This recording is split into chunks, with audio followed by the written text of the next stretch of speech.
Yeah. Have you ever finished a game without 5 eligible players? No, it was by far the first time. I wasn't even close. It was interesting to say the least. But you know what? Our guys played hard. We put together 3 halves now. The last half of Minnesota in this game. That's pretty good. So we're getting better. What do you know about Farmar, who played so well until he seemed to hurt his leg late? No, he just cramped up. It was just cramps. Played too many minutes coming back by necessity. Played great, but he should be ready Friday.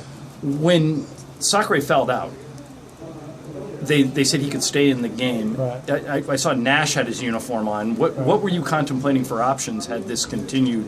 If Sakare would have continued to draw fouls, would you have left him out? Would you put Steve out there? What were you thinking? No, we were going to leave Robert in. I knew they would attack him, but Robert's pretty good. He just got himself a couple fouls, but I didn't think he would foul that many times where it would kill us. We still had enough lead that we were okay, but I wasn't going to do Nash for sure. He couldn't do that. It would be unfair to him. And Farmar could have just stood out there somewhere, but it wouldn't have been the best thing. Mike, did you know about that rule? Were you familiar with that rule? Yeah.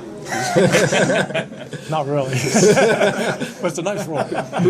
It's a nice rule. The referee says, here's all the possibilities, and this is it. So, pretty good. How's Nick Young doing? Nick will get examined tomorrow, so we don't know.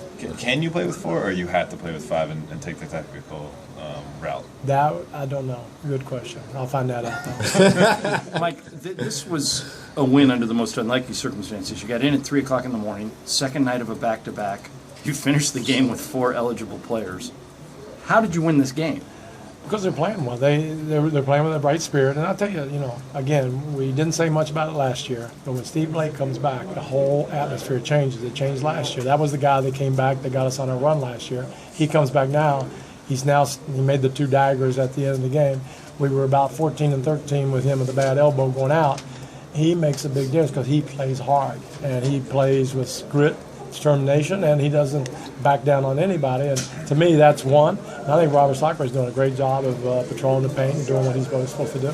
Blake wasn't shooting because I don't think he felt like he had a consistent shot. Did you ask him to start shooting late? No. He has a pain still at the end of his shot, and I think that obviously bothered him. But he's a gamer, and he knew we had to have it, and he stepped up and did it.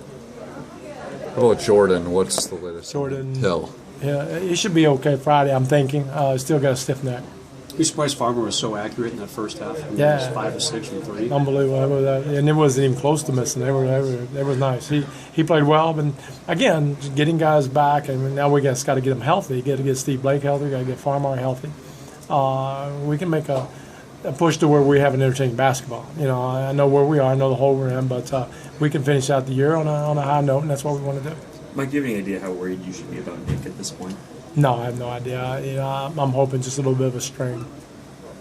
So, thank you. All right, guys. Thank you.